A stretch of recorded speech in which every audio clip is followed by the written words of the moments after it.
adalah tips sederhana dari Rasulullah SAW bagi wanita bisa masuk surga dari pintu manapun dengan 4 syarat: sholat wajib 5 waktu, puasa di bulan Ramadan, menjaga kemaluannya, dan patuh dan taat kepada suami. Ya betul, itu sabda Nabi SAW. Qila laha udkhul jannat min ayyi abwabiha syi'ti. Nanti di hari kiamat akan ada pengumuman untuk dia, masuklah ke dalam surga dari pintu manapun yang kamu inginkan. Bagaimana bagi kami wanita yang belum menikah? Dan bagi kami wanita yang sudah ditinggal suami, apakah masih bisa mendapatkan pintu surga dari pintu manapun karena persyaratan yang keempat sudah tidak ada? Adapun yang pertama, bedakan yang belum menikah dengan yang nggak menikah pada akhirnya sampai dia wafat ya.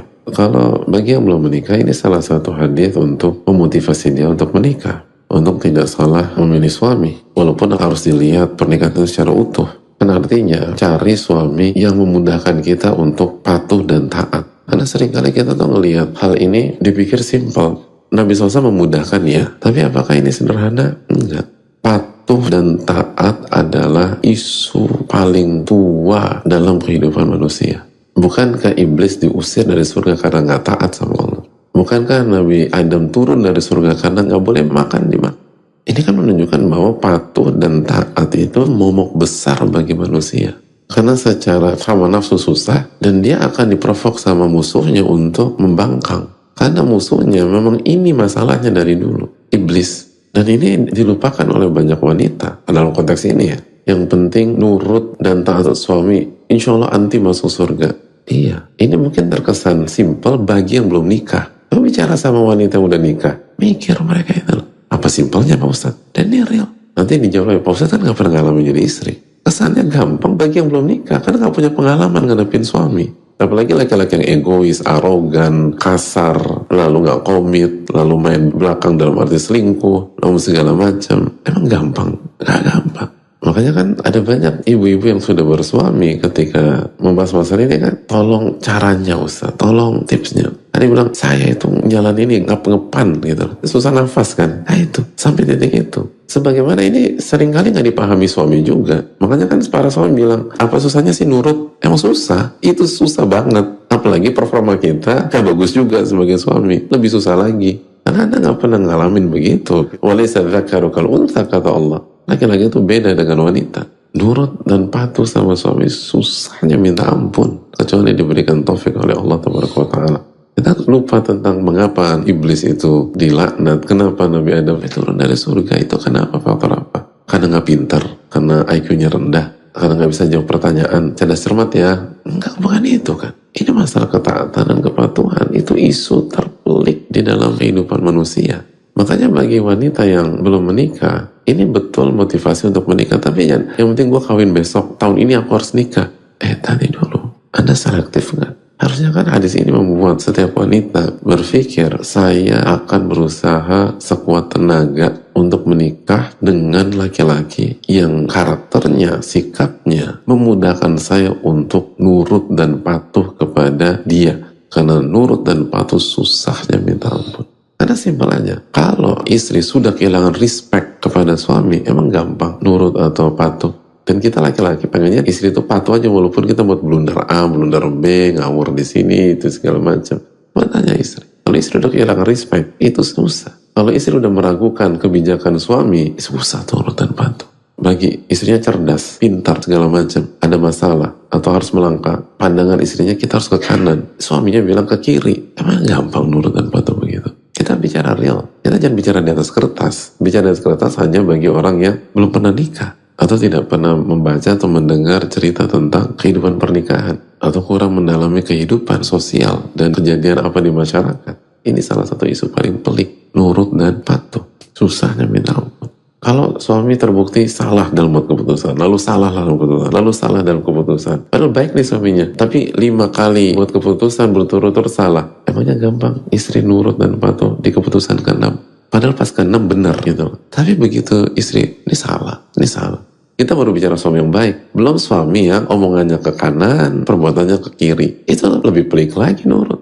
Kita fair-fairan aja, kita ini manusia. Pemimpin kayak Rasulullah SAW aja, itu tidak menjadikan seluruh penduduk Madinah itu orang beriman. Masih ada orang munafik. Itu pemimpinnya sudah manusia paling sempurna, manusia paling baik, manusia paling selaras antara ucapan perbuatan, manusia yang selalu ditolong oleh Allah Subhanahu Wa Taala. Itu masih ada orang munafik. Dan salah satu konteks orang munafik apa? Nggak mau nurut. Kenapa? Karena dia yang ingin dituruti.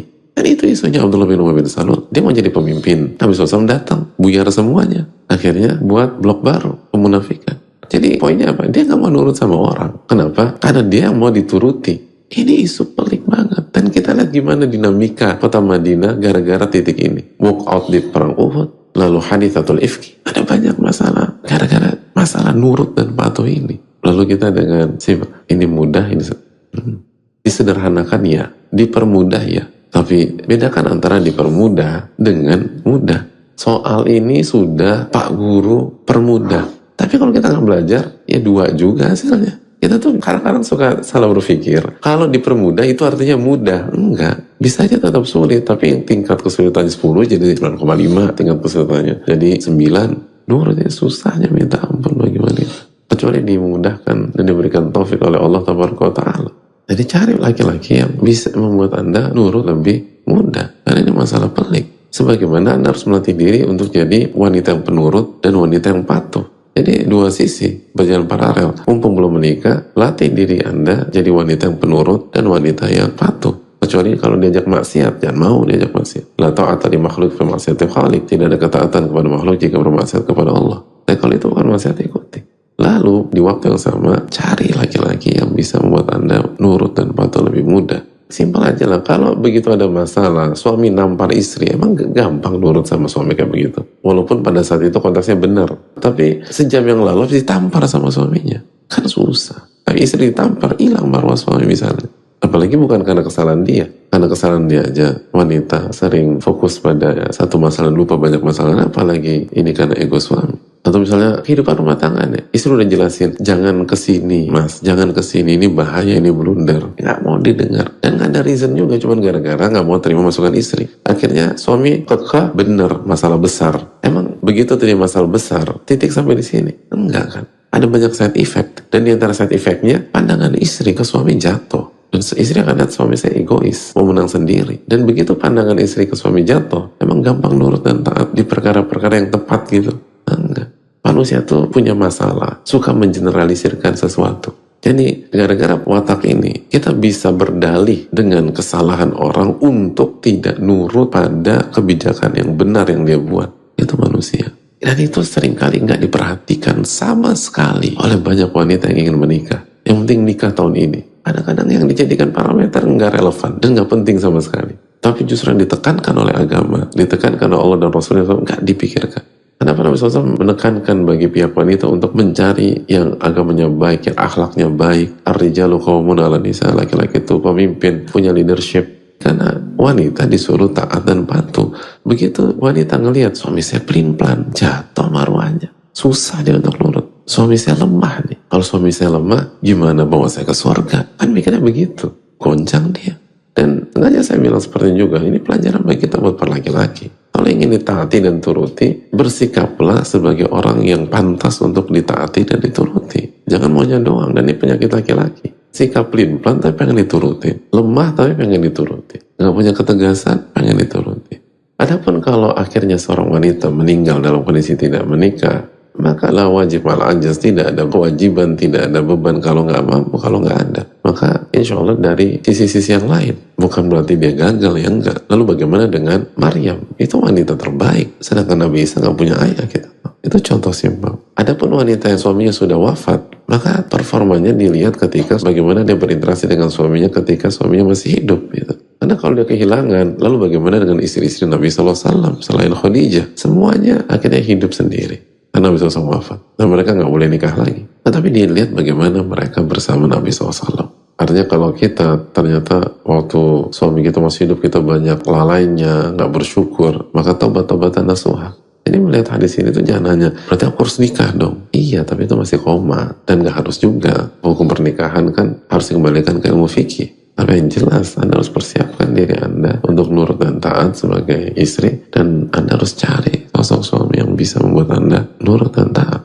baik itu sifat-sifat universal maupun sisi-sisi khusus. Karena ada sifat-sifat pemimpin yang universal yang akan membuat yang dipimpin akan mudah taat. Lalu ada watak khusus. Jadi wanita harus mengerti dirinya. Saya tahu diri saya nggak bisa dihandle, dipegang sama sosok laki-laki kayak gini. Jangan nikah sama dia. Cek karakternya laki-laki, kira-kira bisa handle saya nggak? Dan saya tuh nyaman nggak dipimpin sama dia? Dan itu kan bisa dicek. Nggak harus dicoba dengan hubungan pernikah, tidak. Perlu bisa dicek. Asal kita ngerti diri kita. Dan kita tahu apa yang kita cari. Allah Ta'ala